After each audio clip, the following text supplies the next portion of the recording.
Hello hi అండి. అమ్మ ప్రేమలాగా స్వచ్ఛమైనది, చిన్నారుల చిరునవ్వులాగా అందమైనది, అమృతం కంటే తీయనైనది ఈ మునక్కాయ రసం గురించి, దాన్ని తయారు చేయే విధానం గురించి మీకు తెలుసా? తెలుసుకోవాలంటే ఈ వీడియోని లాస్ట్ వరకు అయితే చూడండి. ఈ మునక్కాయ రసం మాత్రం చాలా బ్రహ్మాండంగా అమృతం లాగా అయితే ఉంటుంది. మేము చెప్పిన విధంగా అయితే ఒకసారి అయితే ఇలా ట్రై చేయండి.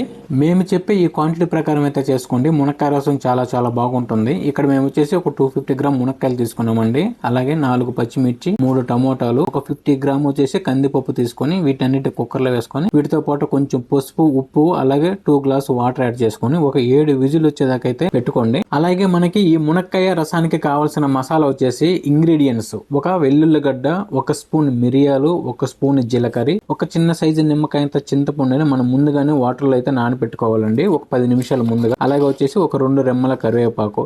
ఈ మిశ్రమాన్ని మొత్తాన్ని బాగా మిక్సీలో పట్టుకొని పక్కనైతే పెట్టేసుకోండి. ఈ అంతా బాగా కుక్ అయ్యే లోపల. అలాగే మనకి 7 విజిల్స్ వచ్చిన తర్వాత స్టవ్ ఆఫ్ చేసుకొని కుక్కర్ అయితే కింద పెట్టేసుకొని కుక్కర్ కున్న మూతని నెమ్మదిగా అయితే తీసుకొని స్మాసర్తో గానీ లేదంటే మన వంటగదిలో ఉన్న పప్పు గుత్తుతో గానీ ఒక్కసారి మెత్తగా అయితే ఈ మిశ్రమాన్ని అయితే మెత్తగా అయితే చేసుకోండి. అలాగే మెత్తగా చేసుకున్న రసాన్ని మాత్రం సపరేట్ గా ఒక బౌల్ తీసుకొని మిగిలిన పీచు పదార్థాన్ని మాత్రం పక్కనైతే పెట్టేసుకోండి.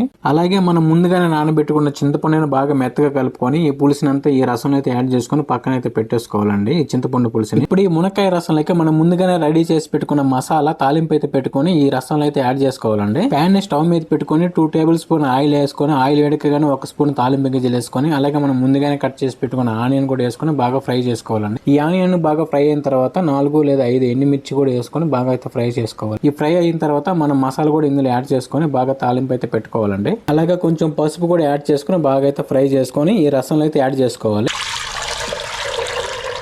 బౌల్లోని రసాన్ని కుక్కర్లో పోసేసుకొని కుక్కర్ని స్టవ్ మీద పెట్టేసుకొని మనం ముందుగానే రెడీ చేసుకున్న తాలింపుని అయితే ఇందులో యాడ్ చేసుకోవాలండి.